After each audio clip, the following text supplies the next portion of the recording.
a writer and a campaigner, and he's going to be talking to us about A Trans Man Walks into a Gay Bar, which is a charming, conversational, raw at times account of like his experiences as a gay trans man.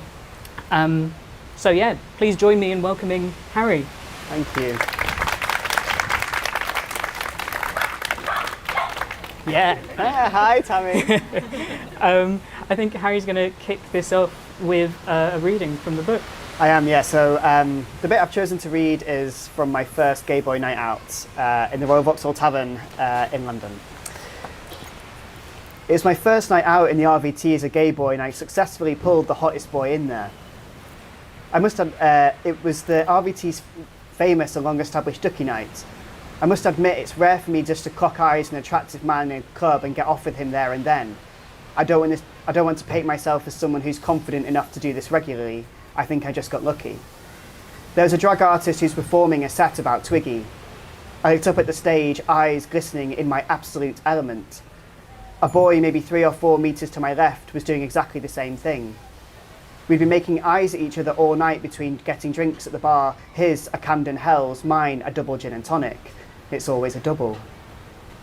He was tall, dark and handsome, not in a heterosexual James Bond kind of way. He was weedy looking and wore rounded tortoise shell glasses and hoop earrings with a sort of mullet at the back. He was a pretty boy and exactly my type. His brown eyes flared as the act made their exit, and he continued to look at me, eyes catching and holding on to mine. I felt my body and face blush. I held my gaze back at him. I swallowed and gripped onto the red pillar next to me like a life raft. He moved closer, and as the DJ set began, we danced together, our hips moving and chest pumping smooth as synth. He shouted in my ear in his luxurious Irish accent and asked for my name. "Harry," I yelled. "Yours?" I asked, my voice getting louder. His name got lost over the music, and truthfully, I probably wouldn't have remembered it anyway. I nodded in that polite way you do when you can't hear anything but pretend to know what the other person's saying. We danced. The lights encouraged us, and so did the alcohol. Our lips pressed together, heads turning to get a closer touch, the stubble of our beards nuzzling each other. I could feel his glasses pressing into my cheeks. My eyes closed and the world span as fast as the disco ball above. His tongue slid across mine, snaking around my mouth, his hands moving around my body, finally resting on my waist. I could feel his hips against mine and his hardening dick through his blue check trousers. I kissed him more, noticing how much my body longed for his. I told him I was trans on the dance floor, just before I'd asked whether or not he wanted to come back to mine. "I'm a trans man," I said, surprised at how confident and a matter of fact I sounded. There was a time when that would have been the hardest thing in the world to say. There was a couple of beats between us where our shoulders shrugged with the music. "That's cool," he said. "I know already, I follow you on Twitter." Fucking hell. How much did he know about me? Still, I relaxed a little. I had been dreading the inevitable awkward dance floor coming out. When's the right time? Before you kiss? You don't assume they want to get with you in the first place. Post make out?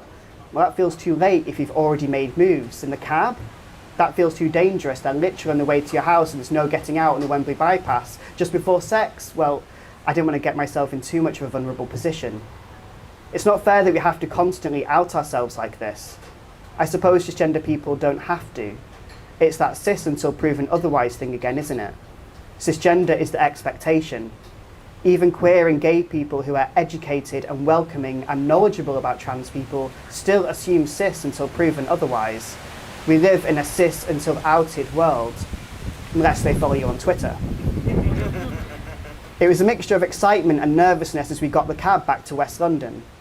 Neither of us said much. Instead, we held hands hidden away from the driver in the dark, taking what opportunity we had to continue the intimacy from the dance floor. We continued to hold hands, gently stroking each other's fingers, the confirmation we both needed that this, whatever it was still happening. I hadn't had sex with a guy before. Well, not properly anyway. I'm not sure is it in yet. Fuck, I've gone soft now, experiencing a 10 age 17 quite counts. My stomach filled with anxiety and I worried. I worried if my body would work, if my pussy would just seize up as it had done the last time. I worried if it would hurt. I worried about his size, if he was really big or if he was really small, or if the condoms I had were in date, or if he'd agreed to use one anyway, or if he couldn't come, or if I would enjoy it, or if he'd ever been with someone with a pussy before, or if all this was completely new to him too. I worried if I'd remembered to make my bed and if there was anything in for breakfast, and fuck, what was his name again? I turned to face him. He'd fallen asleep, his hand still in mine and his head gently rocking against the headrest. Streetlights flashed through the windows, the cab twisted through the silent residential streets. The light speed bumps woke him as we just arrived at my flat, the taxi making an abrupt stop. We got out of the car, thanked the driver who shot me a knowing look as I fumbled in my pocket. We made our way to the flat and I turned the key in my front door. Thank you.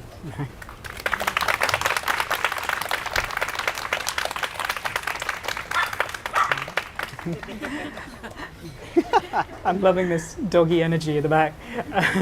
Excuse you. Thanks so much for that reading. I love the detail of him falling asleep. How many times has that happened to people as well? Like, it's so frustrating, but I want it to be truthful. Yeah. So I guess let's start at the beginning. The beginning of this book is at the end of something. It starts with a breakup. And I guess 2 questions. What prompted you to write the book, and what prompted you to start it where you did? So I wrote the book because, well, the 2 things are connected really. I broke up with, my ex-girlfriend broke up with me. She realised she was a lesbian and I realised I was gay, conveniently. And that provoked a lot of questions in my mind. Like, what does it mean to be a gay man and also trans? It provoked questions in me about what does it mean to be a single man. We've been together since I was 18, so I'd never really been like a single adult before, let alone a single man. I'd transitioned whilst I was with her, so I didn't know what that meant to be dating as a trans person either. So I went to Gaze the Word, the bookshop in London, and I searched to find things about gay trans masculinity specifically, but anything about the intersection between being gay and trans, and I couldn't find anything. There was loads of stuff about being trans, like really joyful accounts, like information about transitioning, poetry, and there was loads of stuff equally about being gay and gay history, but nothing that really encapsulated what it is to exist as both and what that means to exist in the world. So I did what queer people are really good at and thought, fuck it, I'm just going to do it myself. And started writing and thinking about things as I went along. And then actually a lot of my friends who are also transmasculine were talking about being gay or starting to like boys. And I thought there's something here. So I decided to write it. Not necessarily, it's not really a help guide, it's not really how to be gay and trans, it's more like this is my experience and if you resonate with some of it then great, but that meant actually it was quite tricky because I couldn't find a blueprint, so I didn't know whether things were just me and I was weird or whether these are things that actually a lot of people relate to. So yeah, that's kind of how it all came about. I had a lot of questions, had a lot of things that I wanted to talk about, specifically healthcare being one of them, transphobia in gay spaces being another.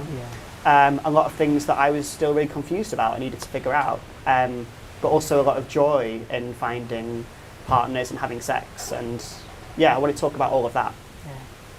Yeah, actually there's a really interesting statistic in your book about how many trans men actually identify as gay, and in my personal experience, almost all of the trans men I know are gay, and yet there is no, especially in the literary space, other than Lou Sullivan, there's really almost nothing, and I was wondering why you think that is. Yeah, great question. I'm not too sure. I don't know whether it's because a lot of the stuff that's been written about trans people has been from a cis gaze, and they've been mostly fascinated with transitioning and not really think about people beyond that. When I first came out, I write about this a little bit in a chapter about coming out to my mum. The first thing that she kind of was worried about was saying, well, who's going to love you? Like the idea of having relationships and sex and being happy when you're also trans was kind of a concept that was alien. So I found Lou Sullivan quite late. His diaries, Young Man, came out in 2019, just as I was writing this. And I found myself really relating to a lot of the things that he was saying in there. So I definitely took that as inspiration, but I'm not quite sure the reason why we haven't been able to talk about our lives in a in a truthful way. I think possibly part of the reason might be because we've not been able to tell our stories before, and now we're starting to get more and more stuff written in our own voices. So hopefully with that comes loads of different stories. Yeah, actually that makes me think of Jackson King's article that was in Pink News this summer about the trans fag tipping point. And obviously he mentions your work. Do you feel that sea change that Jackson is talking about, or is it still to come, the trans fag tipping point? I think we are on that tipping point. We've got I live in London, so a lot of my thinking is London specific, but we've got the T-Boys Club, which is like trans fag heaven.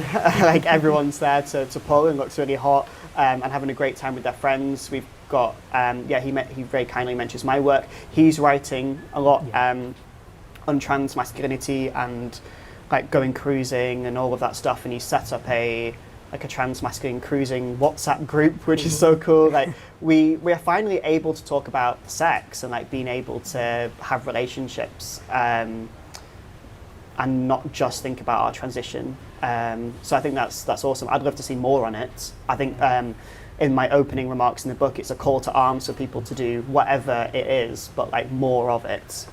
So hopefully we'll get some more of that.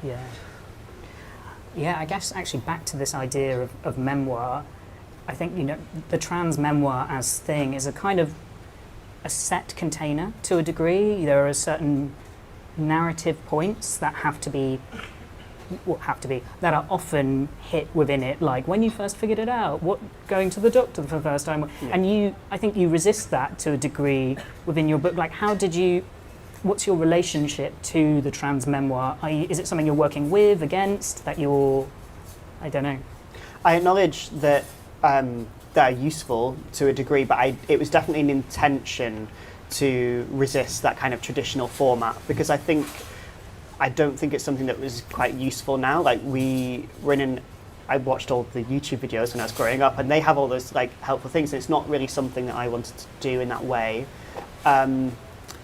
I start at the end of my transition as I see it. So like it's not about going to the doctors and starting hormones and how that felt like, and it kind of like I am a man and I've physically transitioned, and people read me as cis. Not that I like that often, but it's something that I encounter.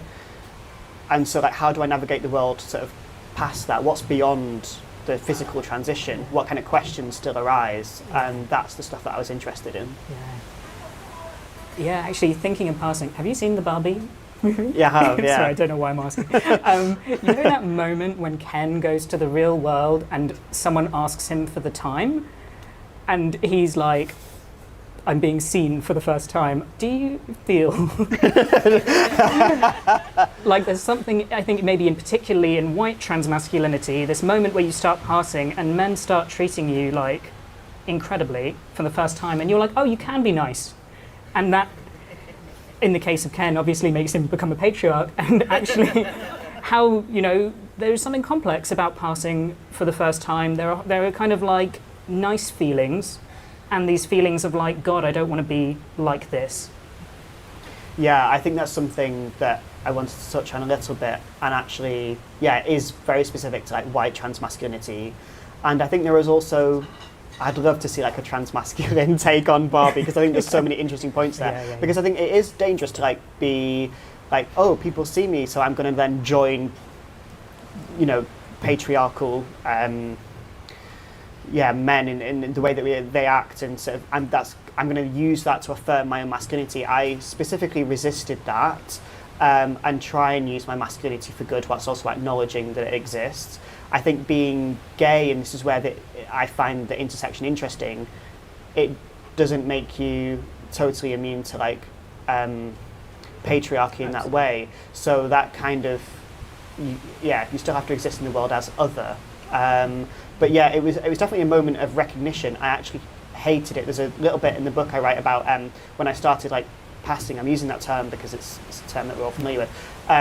Walking down the street and sort of having a competition with myself. Like, if I walk down the street carrying like carrier bags, and just walk straight, who was going to move out the way for me? And 99% of the time it was women, and women would make the space for others to exist in the world where men would not, and that was a real like eye-opener for me. And the way that I existed in the world was completely different based on how other people were treating me, and I found that really illuminating and terrifying, to be quite honest. And very, very frustrating, kind of lit a fire under my ass actually to be a little bit more active, and it taught me a lot. Yeah, you mentioned obviously that there is something different about being perceived as a gay man walking down the street than a straight man, and you talk really interestingly about in the book about the intersection between gender and sexuality, and how people don't really understand the intersection and the types of mistakes that they make related to not understanding that intersection, like, oh, you can't be trans because you like boys, etc., etc. Do you mind like talking more about that? Yeah, when I was growing up, I had a bit of a hard time like understanding that you could be gay and trans.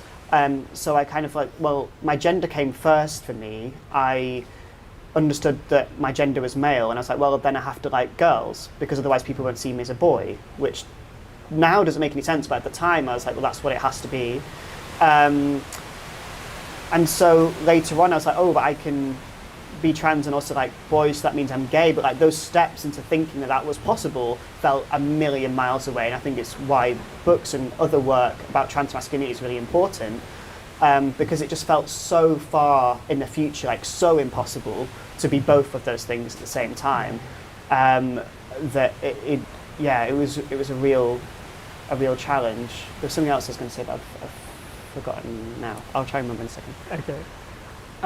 I guess we're really whizzing through these questions. What was I going to say? I was going to ask about, I guess, gay culture in particular, and your experience as a trans man, navigating gay spaces. You're really honest about kind of the ways in which maybe early, like when you were less sure of it, you looked a lot for external reinforcement, either through sort of social media or sex, or what do you think the particular pressures are that are on trans gay men within gay spaces?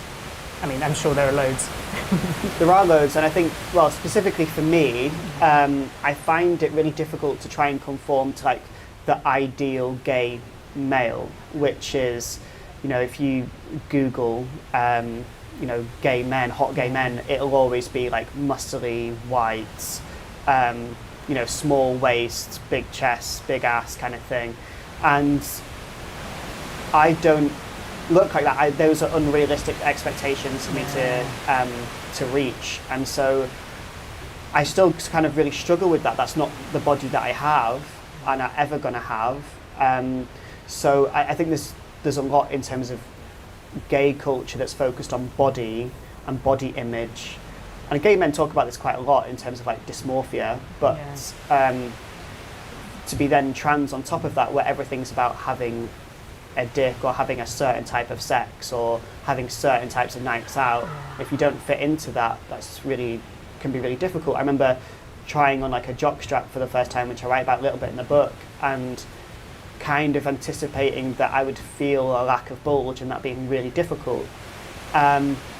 I think there's a lot of focus on sex, and that makes it really challenging if you don't have the body that people expect you to have. So navigating that, and for me, the way I overcome some of it was like reclaiming some of it.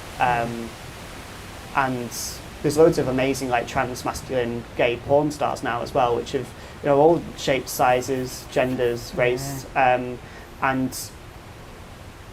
those are really validating for me, because the only transmasculine porn that I was watching, was like one person, and it was very much from like a cisgender, like shock gaze, and now it's not, it's on their terms. So I think it's changing slightly. I think a lot of the issues that we have are specifically around sex and how people view us. Yeah, and actually another pressure that I feel like I noticed in the book that you really articulate well is there's like a paragraph about how like you feel like you always were needing to like be fun, have everyone think that you're having the funnest time. And I think that's a trans problem as well as a gay trans problem, in the sense that I think there's a lot of pressure to be like, look at me living my happy life, you're wrong. And you talk about how exhausting that can be, and that was really refreshing. I wonder if you could.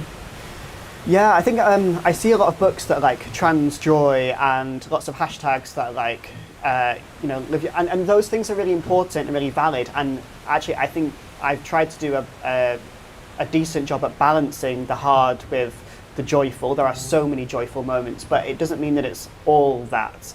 And I do feel pressure to be like the most fun person in the room sometimes, and look like everything's great, and be like, oh well, I've overcome everything, and I haven't. The reality is that sometimes it's really difficult, and so trying to balance those things in writing, but also in reality is a challenge. So I write a lot about healthcare and how I'd had sex with someone, went into a pharmacy and asked for the morning after pill, and was like outright refused because they could not believe that someone like me would need it. So there are realities of very difficult moments, and then the guy that I was with like didn't want to know. It was far too complicated for him, far too difficult, and I never saw him again. So there are real issues that we still need to be addressing, as well as the realities of how amazing it can be to find community and understanding of self and all those kind of amazing things as well.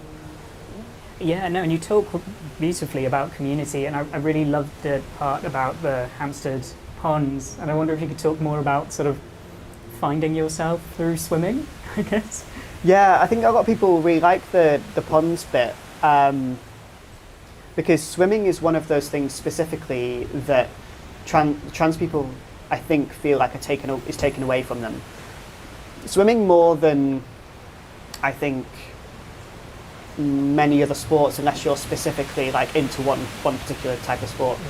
But swimming is one of those things that you do when you're on holiday, when you're a kid, or you go to the beach, or like the ponds or something, and is a real element of joyfulness. And I speak a little bit about how it can be really like a pivotal moment when you're growing up and you see other bodies for the first time, and how you can understand your sexuality or not.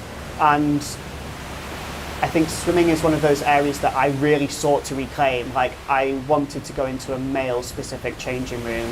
I wanted to wear the shorts I'd always longed to wear as a kid, and like gazed at other boys across the I wasn't even gazing them because I fancied them, really. It was because like I want to wear shorts like that, and have a body like that.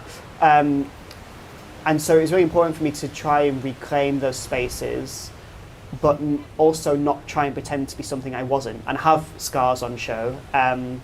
So yeah, it was important for me to do that, and I specifically to write about it is like this powerful thing that other people can also achieve. But also the history of the ponds being like a cruising space, and how important it was for me to be there, and feel a part of that as well, and enjoy the kind of gayness that was in it. Yeah, I guess, and this history that you're talking about, you're clearly very interested in history, and in the book you talk about sort of walking around Soho and thinking about the Molly houses, and I wonder if you could say more about what sort of gay history, trans history, what those mean to you in your sort of everyday life, I guess. Yeah, I'm just such a nerd. I love reading about trans and queer history, and for me, like, I can't really think of anything else. Like, the understanding of history for me informs myself and my future, and without reaching for some of those people, I kind of feel like, how do you know it's going to be possible for you if you can't see what has come before? So I look to those people as places of inspiration, of change, of hope for the future, and where we could possibly go to. I didn't know that being trans and gay was possible, and I hope now that some people do, and I hope that more things come to the forefront, like Jackson King was saying about this trans fag tipping point. I hope we have more conversations that we didn't have before, but history specifically, I think it just fascinates me. Yeah. I'm going to take a slight left turn now and talk about like the act of writing memoir. Like, say you're in a sauna at 5 a.m. watching BBC News Live. At what point do you think this is going into the book? that was something that was bizarre. I was in a sauna at 5 a.m. watching BBC News, and these guys were fucking to side me, and I was thinking, this is going in the book. This is mental. And actually, I found that when I said that I was writing stuff, a lot of friends were like, "Oh no, I'm not going to come out with you tonight," just in case they ended up in the book. So that was quite funny. But there were, I did go out being like, I'm going to do some research tonight.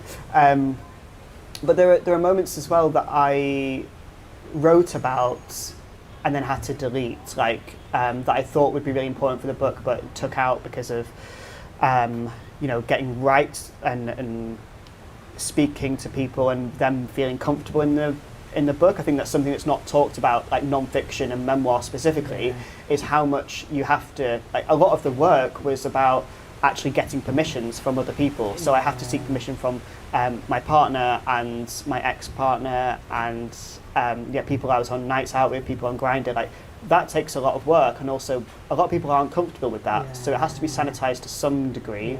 I felt like anything that wasn't completely honest, not necessarily in place or time and those kind of things, anything that felt dishonest, I didn't get across what I really wanted to say. I just took out. So I had to be careful with that. That is the reality of writing truth, I guess. Yeah, and I guess, so actually everybody, we're going to open to audience questions after this question, so please put your thinking caps on and do ask something. And I guess following on from that question, not only thinking about other people's privacy, how do you think about your own privacy in relation to your work, in relation to your future self, your past selves, like all of those, like what thinking process was that like? Yeah, I think because this is one of the only like modern transmasculine gay like memoirs, I had to have a conversation with myself and my editor about what am I comfortable to put in, because everyone was saying, well, don't put anything in that you're not comfortable with, and I was like, I think I have to be uncomfortable with some of it, because it is very honest, it is very graphic at some points, it is very truthful, and actually I think that's important, because I would have liked to have read that. I don't want to read anything that feels like it has been sanitized or if there's the important stuff left out. So it's very important for me to include things that were hard, but also there is quite a lot in there that I haven't included for deliberate reasons. Like, I haven't put everything in. There has been some things that I've kept to myself, and I would recommend that if anyone was writing stuff about their own lives to do that, like keep some things back that's just you. Because I think it's important for your sense of self, and if people feel like they have access to you and your history, that would be like a little bit of advice. Well, thank you so much for answering all of my questions, and now it's time for the audience to ask questions. I'm going to repeat the question after you've said it so that people on the live stream will hear it, but please go ahead.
I'm going to try and distill this really fantastic question really about visibility.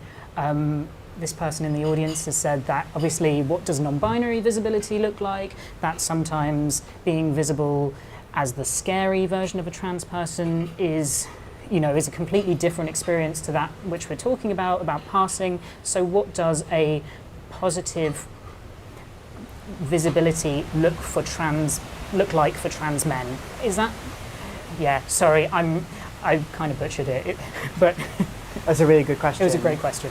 I think for me, firstly, we need to get rid of this idea of like, this is what a trans person looks like. There are a million different ways that trans people can look, depending on, however you identify. And that's great. I'd like to see more, more range in terms of how we see trans people. But also, I think we've got to the point where visibility now is not the problem. Like, we're visible fucking everywhere. And I'd like to see more people doing amazing shit and they're trans. And like that is the bit that comes afterwards. It's not they're trans and they're doing this. It's like, oh, they're doing a really awesome thing and that is cool in its own right. And also, do you know this thing about them? So I'm working on a few books at the moment, which is like going to be called the Trans Adventure series, of people doing really, really cool stuff, and also like there's a little bit at the back about them also being trans. And I think for me, just showing the myriad of ways that people can be is part of getting to that, rather than just like, trans people don't get the microphone. I appreciate right now. So very often, the fact that you have to be like speaking on behalf of the whole community, which is just not true. So I'd like to see more trans people to the forefront doing amazing stuff in whatever realm that is, whether that's writing, whether that's like working your day job or performing, like whatever it is, just more of it, I think. And the more range we have, the more that we don't have to have like one visible thing. So that's how I'd like to see trans people being visible, if it makes sense. Any other questions? Yeah. Hi. Oh, I could maybe give you, because you're in the front row. Sorry, there we go. Hi. I was actually really pleased, I haven't read the book yet, so let's just start with that. I was really pleased that you mentioning transmasculine pornography and that sort of like world. And one thing that I'm curious to your opinion about is that a lot of transmasculine pornography that that people seem to encounter is essentially trans men, usually that haven't had lung surgery, bottoming. And I'm curious, from your perspective, do you think that this is more of a good thing than a bad thing, or more of a bad thing than a good thing, or it's one of those things where it's like, I always wonder, it's like, is incomplete representation still better than nothing? Is, I guess, the basic boiled down of my question. So you're asking, just let me check if that's right. Trans-masculine people bottoming more, you see that more than any of them. Yeah, and I would agree with that. I don't necessarily think it's a good or bad thing. Again, it's similar answer. I'd like to see more range for sure. But I think, if that's the way that people like to have sex, and then they're being true to themselves, like there are a myriad of ways that people who are trans can also talk. And if they want to do that, then great. But if they don't, then fine. I don't necessarily think it's a good or bad thing. I don't think we should be trying to pressure people into have a certain type of sex because of representation. I don't know if that really answers the question. I guess just more a bigger range. It's more the generic question of like, do you think incomplete representation is still better than no representation? I think so. Yeah, I think so. Any other questions from the audience? Oh yeah, I'll give you the microphone as well. You talk about the lack of memoirs like A Trans Man Walks into a Gay Bar before it came out. Were there any other memoirs that you looked at as semi-inspiration while writing the book? Yeah, for sure. And as I was writing, I was like trying to not read a lot of memoir because I didn't want to fall into that trap and be like, oh, that's so good, and then now I can't write anything as good as that. And also drawing too much inspiration sometimes. But there were definitely books that I'd read beforehand that I reached to for like inspiration for certain chapters. Juno Roche was one of the people that I drew a lot of inspiration from in the way that she writes about herself in a very like she understands herself really well, and was very. I felt like radically honest actually about how she talked about bottom surgery and like using dilators and all that sort of stuff. So I definitely reached to trans power and queer sex, which was one of the first books that I saw was talking about trans sex in it. So those definitely. Also, I drew inspiration from plays like Burgers from Travis Alabanza a lot. So I was like kind of reaching from different, I guess, genres rather than just like memoir itself. And also different formats. Like this book is thematic, it's not chronological. And that was inspired by another book which I had the privilege of reading before it came out, called All the Things They Said We Couldn't Have, which goes through like stories of trans joy but through like the seasons. So that kind of inspired me to think about memoir in a slightly different way than what we'd seen before. Thank you. Yeah. Anyone else? Yeah. This might be a repeater, I'm sorry. That's okay. I've been trying to mull over how to ask this question because kind of what attracted me to your book was the title, "A Trans Man Walks into a Gay Bar." And as a non-passing trans man that's walked into a gay bar, it seems like from reading halfway through, it's a very, very, very different experience, especially in Edinburgh. And I wonder, as I've been reading, you've been talking about seeing other trans men that pass. You've been talking about seeing cis men, but I haven't. I wonder if you have anything to say about other trans men that you've met that didn't pass, that were in that space that you talked about where you thought that you were still a woman, and what you've seen there. Because I think the only part that I've seen so far, at least, is when you're talking about how it's great to not pass, and everybody's like got different ways and different views now, but I still kind of feel like the non-passing trans men are kind of not present, and I wondered if maybe you could speak on that, and just maybe you don't have much experience with. No, I think. We've got to repeat it. So sorry. Yeah, So that's right. it's another nuanced question, which is about, riffing off of the title. What about a non-passing gay man walks into a trans bar? Like that feels like an experience that is less talked about in the book. And what's the next part of the question? Like, what do you think about that? And kind of, I wondered if it was just because you didn't have as much experience, or if there was something you could speak on with your experience of what you did see of non-passing trans men.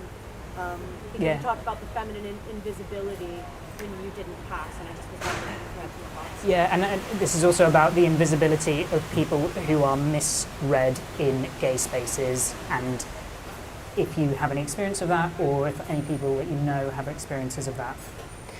Yeah, I think that's definitely a fair criticism of the book, and I could only really write from my own experience. I had read and seen different people who weren't passing, so I wanted to speak specifically about people who did pass, because I'd seen it in other places, but I think probably the reason why I didn't talk about it as much as I probably should have done is because I still find it really hard to speak about times that I was going into gay bars and not passing, and being misread and felt invisible. I do write a little bit about being in Manchester and being read as a girl there by other men, other gay men, and feeling like, I was kind of pushed away from the bar or not being seen, and not being respected actually.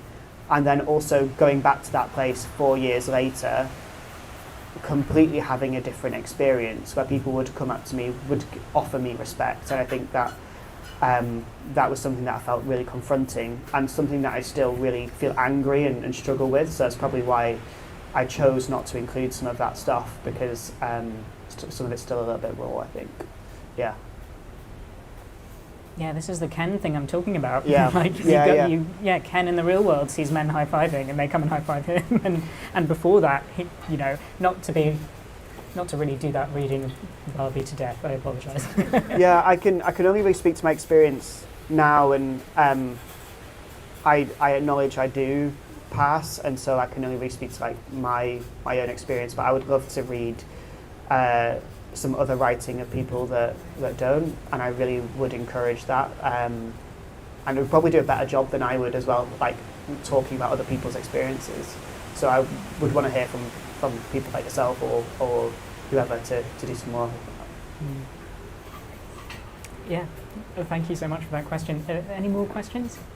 Sort of bouncing off of that question, do you feel, I have read the book, but it was when it came out, so a couple of months ago, and we talk obviously about going to see some things. I think I've been thinking a lot about lately is how different consent and like the background consent are in like gay male culture and queer cultures are like more like lesbian type queer culture, and having sort of been moving between one and the other, I found like very like the whole thing of like touch first and then like if you get told no, you respect the no that's coming from another man type thing, which I'm sure there's not misogyny in, but sometimes you kind of anyway. Like, can you talk about like in terms of like the differences you found between like, especially in sex, between like queer conception of sex and more like gay male conception of sex, even though you're going through both of those like trans. Yeah, this is a great question about navigating consent in different sort of queer environments that, or lesbian environments and gay male environments, and how consent functions differently or has different kind of rituals around it within those spaces. Yeah, I would. There's an article that Jackson King actually has just put out, literally on this topic, which I'd really encourage you to read. It's on like they've saved my life. Yeah, it's really good, and he talks about going into like a sauna or like a cruising bar, and how the sort of like, you know, ask before you touch kind of thing completely ruined the vibe for him, and how it felt like it was too sensitive almost, and how he kind of wanted to get back to that idea of like traditional cruising and like those kind of markers. I don't really have much of an opinion on it. I don't think I've experienced enough to really comment too closely on that. But what I would say is, I think consent is really, you know, integral to any sort of sexual encounter. And yeah, just try and be respectful as possible in whatever way. But I don't think I can speak to specifically the two differences, because I don't think I've got enough experience like on the other side. Yeah, but I would recommend Jackson's article. It's actually really refreshing to sort of read someone just be like, I just want to be horny and have sex, which is, yeah, fair enough. This will be the last question, if anyone is brave enough to ask the last question. Yeah, oh, go for it. You talk about an interest in queer history and queer history of like London in particular. Was there anything,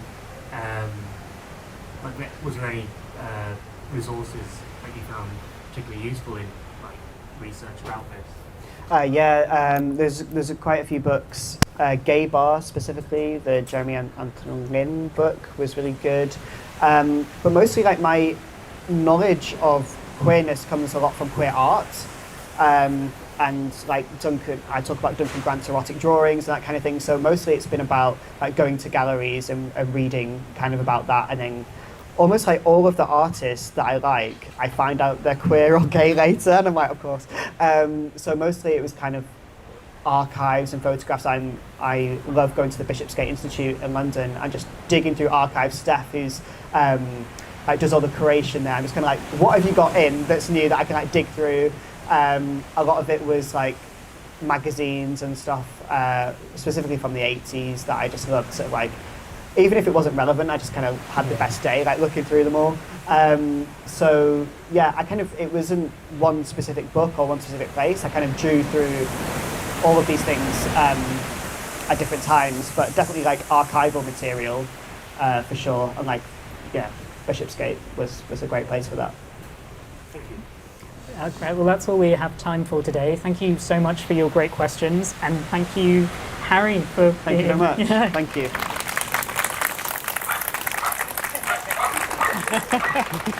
And I think Harry will be signing books. Yeah, I can do. Yeah, sure. So please bring him your books. Thank Thanks you. so much, everyone. Thank you so much. They were really thoughtful questions. Yeah, I'm afraid these don't turn Oh, off do they not? from here, so I'll just like take them away. Thank you. Yeah, no, that was great. Thank you. Amazing. Thank you so much. You can just leave them on the I'll leave I them think on I'll the just chairs, yeah. do them here. Yeah. That's